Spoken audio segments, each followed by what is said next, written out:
When I say civil rights, I'm guessing that most of you probably thinking this kind of stuff, right? Black civil rights movement, 1950s, 1960s. Think about some of these iconic images, figures. Thinking about the Brown decision in 1954, Emmett Till's murder, 1955, the Montgomery bus boycotts, Rosa Parks, maybe Fannie Lou Hamer, Malcolm X, Martin Luther King Jr., Black Panthers, signing maybe of the Civil Rights Act of 1964, Voting Rights Act of 1965, civil rights, right? Important elements of civil rights. Some of you, maybe not as many, thinking about women's rights movement. Oftentimes we think of it in waves. First wave would be like the suffragettes, right? The right to vote. And we're thinking of people like Elizabeth Cady Stanton, Susan B. Anthony. Second wavers like Gloria Steinem, Betty Friedan. Maybe you're thinking about women of color who pushed white middle-class women to think a little bit differently about the experience of women. People like Patricia Hill Collins, Bell Hooks, folks like that. Maybe when I say civil rights, you think about the gay rights movement. More contemporary. These iconic figures and images aren't as common in our lore. We have image of Stonewall, of course, often considered to be the beginning of the gay rights movement. Politicians like Congressman Frank and Harvey Milk. You might think about Matthew Shepard, who was murdered in Wyoming, the college student. Maybe Ellen DeGeneres, not only in terms of being an actor, but maybe also in the work that she does as an activist as well. Anita Cornwell, for instance, a lesbian activist. So these are all ways that we might think about civil rights. But the term is sort of emotion-laden. And nobody's against civil rights. Right? You don't hear people saying, you know what I hate? I can't stand civil rights. That's not really a thing. But that forces us then to consider this broader question, what's a right? What does it mean to, if we're going to say we have to not only have these things, but maybe protect them, we have to know what they are. And of course, we don't have time in 15 minutes to get into all the ins and outs of the philosophy of what the constitutional legal aspects of it. But essentially, rights are entitlements. Things to which we are entitled. And broadly speaking, we can think of them in two categories, legal categories and more moral categories. And the second one's the one that's most challenging. So I got to plug my book, right? I know you've already pre-ordered on Amazon for this summer. In my new book, I wrestle with not just the idea of rights, but the intersection of race, gender, and economic inequality. To try to understand through the lens of education, employment, the criminal justice system, wealth and income, and health, not to mention things like affirmative action, what it means to have equality or to move towards social justice. It's going to look different to different folks. In this room, we're all going to have different ideas, probably not only about how to get there, but even what it looks like at all. And so these are big questions, and it's timely. I think it's timely that we're asking these questions now. Just a couple of weeks ago, Ta-Nehisi Coates wrote an article, a feature story in the Atlantic Monthly, arguing for financial reparations for Black Americans, ancestors of slaves. And not only is that a controversial topic, but it's a topic that sort of ebbs and flows. We haven't heard much about it recently. It's coming back. And I think the reason it comes back is because of the tremendous economic inequality that we're witnessing. That is, we get stuck on income, how much people make. But that's not really what's most important. It's wealth, how much we're worth. And one of the important things to understand, of course, slavery was abolished well over 100 years ago. But the ability to pass wealth from generation to generation is something that Black families haven't been able to do. And so as we see the wealth gap not only persisting but getting larger, I think it comes time that we have to have these important conversations. Is this part of civil rights movement? 40 acres and a mule and whatnot. And of course, just 2 weeks ago today, right? We had the shootings in California, where we had a young man who engaged in mass shooting essentially because he was sexually frustrated. And I don't mean to say that in sort of a way that trivializes it. He felt a tremendous entitlement to have romantic attention from women, and he wasn't getting it. And so in response to that shooting, a lot of men came forward to say, don't paint me with that broad brush. Don't start throwing around terms like misogyny and sexism and so forth and make it sound like all men. And a hashtag started, not all men. Very quickly after that hashtag comes yes, all women. And I urge you to read it. Go to Twitter and just read through the tweets. Millions of them now, well over 1 million tweets with the hashtag yes, all women. Because while it's true that not all men act in violent ways and have overt and explicit ideas that run contrary to the civil rights of women and the human rights of women, all women on a regular basis in a patriarchal system live with rape culture and misogyny and fear.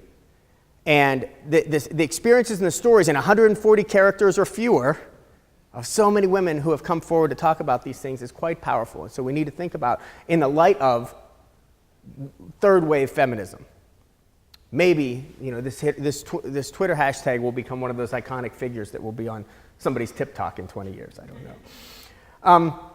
But also legal rights. We're in an interesting position with respect to legal rights as well.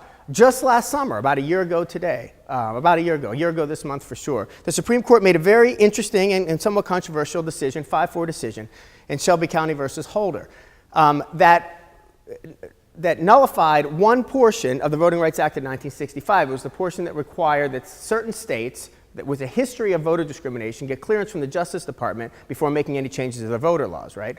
5-4 decisions, we got lots of them. Of course, it's going to be controversial. That's all fine. What was interesting to me was Chief Justice Roberts, who wrote the opinion. His rationale was very interesting. And essentially, he was saying, we're beyond that now. Not beyond it in terms of we don't need it, but that even though that portion of the law was recently reauthorized by Congress, that is, in other words, it wasn't that the law had just been sitting there since 1965. It was recently reauthorized by Congress. He said, we need to take a tougher look. Because we're past that. It's a different world now. I mean, he didn't say, I got black friends and we have a black president, but it's essentially, your friends have said those kinds of things, and he has some interesting points to raise, right? That maybe we have to think about civil rights differently than we did in 1965. In the last couple of years, this is starting to surface, what we're calling Jim Queer, right? If we had Jim Crow, which was the public segregation in the American South, in between the end of Reconstruction, really, and the middle of the 1960s. These aren't real water fountains, by the way, of course. There's somebody photoshopped this. But the point is that there are, at the same time where we see support for gay rights in public opinion polls changing dramatically and rapidly, and at the same time we see many states moving toward extending marriage rights to gay and lesbian couples, for instance. Some states are moving in the other direction, not specifically on those issues, but there's a series of laws that are sometimes referred to as freedom of religion laws that, I want to be careful how I say it, they protect businesses from discrimination lawsuits if they refuse to do business with gay and lesbian customers on the basis of the business owner's religion, okay? So if I own a company and you're gay, and you come into my store, and I say, we don't serve your kind here, these laws would protect me from being sued by you for discrimination, right? So that's it. That's how it works. And of course, you can imagine they're controversial. We have a priest here sort of saying that's not a good idea, and this is a protest picture, right? Essentially, if we don't think this is okay, that we had black and white water fountains in Mississippi in the 1950s, then we ought not have something like this. But of course, this is much more complicated. I think that the comparison with Jim Crow is valid in some ways, but also troublesome in other ways. One of the things about Jim Crow, of course, is that Jim Crow was protected public segregation. This is private. Doesn't make it better, but it does make it different. So I think what we have to determine then is, and the second thing is that one of the arguments is, well, race and gender are not, quote unquote, immutable characteristics. Right? I can look at somebody and more or less ascertain gender. Even if I can't ascertain sex, I can ascertain gender. I can more or less ascertain race. Sometimes it's more complicated than others. But I can't look at somebody and determine sexual orientation. I think the problem with the word immutable, we're expecting LGBT folks to mute this characteristic, which is an essential characteristic. But just because, it really reminds us of don't ask, don't tell. Right? Don't let me know you're gay. And so, just in case you think I'm being a little bit silly with this, because you might be thinking, well, I mean, how are they going to know? This isn't about public displays of affection. It isn't about two women walking into a store holding hands. That may be one way that you could ascertain sexual orientation, although that wouldn't be that accurate. But let's imagine, for instance, I wrote a couple examples, so I was afraid I was going to forget. Let's imagine that a couple's planning a wedding, and they're a gay couple in a state that allows gay marriage. Should a private florist, I own a floral shop now, right? Should I be able to say, I'm not going to do your wedding because you're gay? Or do I have to come up with some creative excuse? I'm washing my hair that day. We're going to be something else. What if a gay couple wishes, who has children, wishes to have a family portrait taken and goes to a portrait studio and says, "Could you please take our picture?" Should that photographer be able to say, "I'm sorry, I'm not going to do that"? Or one argument would be, well, we let the market decide. If we find out that there's shops doing that, maybe not only LGBT folks, but allies too would just say, "I'm not shopping in those places any longer." So I think that's a valid response. But before we jump to those responses, I think we need to consider, would we be okay if we picked one of the less immutable characteristics? In other words, would you be okay? I mean, Rand Paul got into some problems with this a few years ago when he suggested that maybe the Civil Rights Act of 1964 wasn't that important because if people just boycotted businesses who discriminated, you wouldn't need laws to protect. Would we be okay if that same florist said, I don't do weddings with black folks involved? I'm not taking pictures. I don't take pictures of Latino families. That's right. I'm not going to do that. Will we be okay with those things too? So the question though becomes, yeah, professor, but it's LGBT, so there's a religious component. It's their religion that they're protecting. Their religion says they can't be okay with gay. Don't forget, that water fountain that I showed you at the beginning, all of that was rooted in religion, in Christianity, right? People pounding on Bibles saying this is wrong. Interracial marriage, it's wrong, right? Having slaves be free was wrong based on the Bible, right? I mean, we're using a religion a lot of the time. So before we start to say, well, there's fundamental differences, remember that we're always arguing that there's some sort of difference. One of the things I wanted to point out was that this is beyond what's going on now. It's rooted in this clash of fundamental values. This is John Zallers, political scientist at UCLA, and over 20 years ago now, he and his colleagues argued that so much of our public debate comes to this fundamental clash of values, that as Americans we're socialized to believe certain things, and we believe them very deeply. And usually when there's a public policy question that's tricky, it's because these core values are involved, and we may come to different perspectives on them. I think in this one, with regard to these new laws, the Jim Queer laws, as we're calling them, freedom of religious practice, that's something that we all probably agree with, right? There's not a lot of people in here going, nah, I think people should, let's have a national religion, and let's not allow people to celebrate otherwise. Right of privacy is something we all sort of believe. But also equality is something that we hold on to dearly as a fundamental American value. And so you can't have all of these, right? Because they're going to come down on different sides of things. It's not simply that people are being unreasonable on one side or the other. It's that we're perceiving them as unreasonable because they're deeply rooted in particular values that we don't think are as important from our position. So here we are. We're back to this position now where we don't know for sure whether or not, how people will judge us in 20 years.